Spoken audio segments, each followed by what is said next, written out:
कोपरगावामध्ये वाढलेली गुन्हेगारी आणि अवैध धंदे तात्काळ बंद व्हावे, गोळीबार प्रकरणातील जखमीने नावे घेतलेल्या इस्मांवर गुन्हा दाखल व्हावा या मागणीसाठी विवेक कोल्हे यांच्या मार्गदर्शनाखाली कोल्हे गटाच्या वतीने शहरातील छत्रपती शिवाजी महाराज स्मारक नजीक उपोषणास सुरुवात केली होती।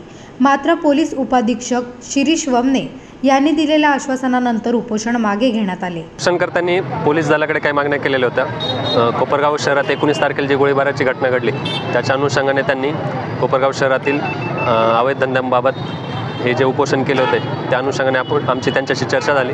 त्या चर्चेच्या अनुषंगाने आम्ही त्यांना आश्वस्त केलेलं आहे। या आमच्या आश्वासनानंतर उपोषणकर्त्यांनी त्यांचे उपोषण मागे घेत आहोत असे सांगितलेलं आहे। त्या अनुषंगाने आता पुढील कारवाई आपण पोलीस स्टेशनच्या माध्यमातून तसेच माझ्या ऑफिसकडून कोपरगावमधील ज्या काही तक्रारी असतील आणि जे निवेदनातील मुद्दे असतील त्याच्या अनुषंगाने आम्ही कारवाई करणार आहोत। उपोषणकर्ते दत्ताभाऊ काले असतील, बबलू शेटवानी असतील, संदीपजी देवकर असतील, विनोदजी राक्षे असतील आणि विजूभाऊ आढाव असतील, या सगळ्यांनी या ठिकाणी अमरण उपोषण त्या ठिकाणी निवेदन देऊन बसले होते आणि ते सकाळपासनं या ठिकाणी उपोषण स्थळी बसलेले असताना आज DYSP साहेब वमने साहेब यांनी आत्ताच येऊन त्यांच्या असलेल्या मागण्यांचं निवेदन स्वीकारून आणि आश्वासित केलेलं आहे की मागणीप्रमाणे आम्ही कारवाई करू।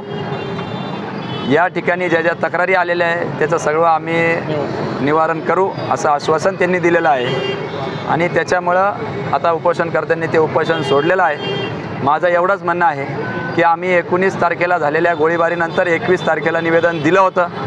निवेदनानंतर आम्हाला आश्वासित करण्यात आलं होतं की आम्ही योग्य ती कारवाई करू। आता त्याला 10 दिवस उलटून देखील कारवाई न केल्यामुळं या ठिकाणी हे सर्वजण बसलेले आहे। काल परवा काहींनी पत्रकार परिषद घेऊन उलटा चोर कोतवाल को डाटे अशी परिस्थिती दिसून आली। ज्यांच्या आमदारांच्या शहर अध्यक्षाच्या पुतण्याच त्या ठिकाणी आर्म्स ॲक्ट खाली ठाण्या इथं त्या ठिकाणी अटक झालेली होती किंवा केस झालेली होती। त्याचप्रमाणे दिवसभरात हे ज्यावेळेस या ठिकाणी उपोषणाला बसले तसे अनेक सर्वसामान्य नागरिक अक्षरशः तक्रारींचा पाढा घेऊन या ठिकाणी आले। चेन स्नॅचिंगचे प्रकार माझ्यामध्ये आपल्यातले काही लोकांनी 3 महिन्यापूर्वी बातमी लावली होती। चेहरा दिसतोय, अनेकांना तो कुठं राहतो याची देखील कल्पना आहे।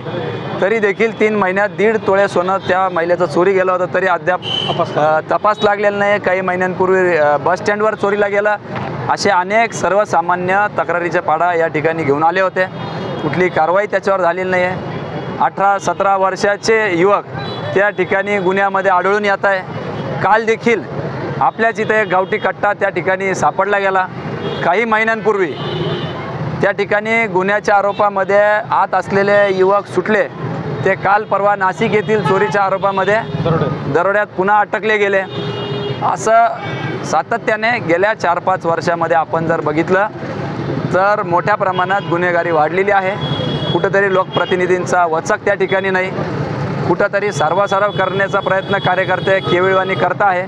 अजूनही लोकप्रतिनिधींनी या गोष्टींवर ब्रश शब्द काढलेला नाही। त्यांच्या स्वतःच्या पक्षाचे पदाधिकारी त्या गंभीर स्वरूपाच्या गुन्ह्यामध्ये अडकलेले असताना ही कारवाई नसली होत। ज्यांची गोळीबार ज्यांच्यावर झाली त्यांना 5 गोळ्या मारण्यात आल्या, 3 गोळ्या लागल्या, 2 कमरेला, 1 छातीला। जेव्हा एखादा माणूस मरण्याच्या दारावर असतो तो खोटं बोलत नसतो।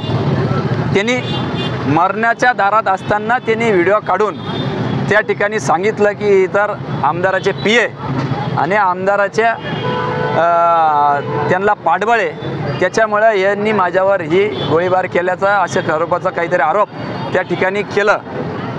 सदर व्यक्ती अजूनही त्या ठिकाणी हॉस्पिटलमध्ये ॲडमिट आहे असं आम्हाला कळतं आहे। त्यांचं इंस्टाग्राम अकाउंट ज्याच्यावर त्यांनी व्हिडिओ टाकले तेही देखील डिलीट झालेले आहे आणि म्हणून कुठंतरी दबाव तंत्र टाकून खऱ्या गुन्हेगाराला वाचवता का काय अशी शंका या सगळ्यांमध्ये निर्माण झाली आणि म्हणून खऱ्या अर्थाने हे उपोषणाला बसले होते। एक चांगली बाब आहे, प्रशासनाने कुठल्याही राजकीय दबावाला बळी न पडता जनतेच्या आवाजाला ऐकलेलं आहे।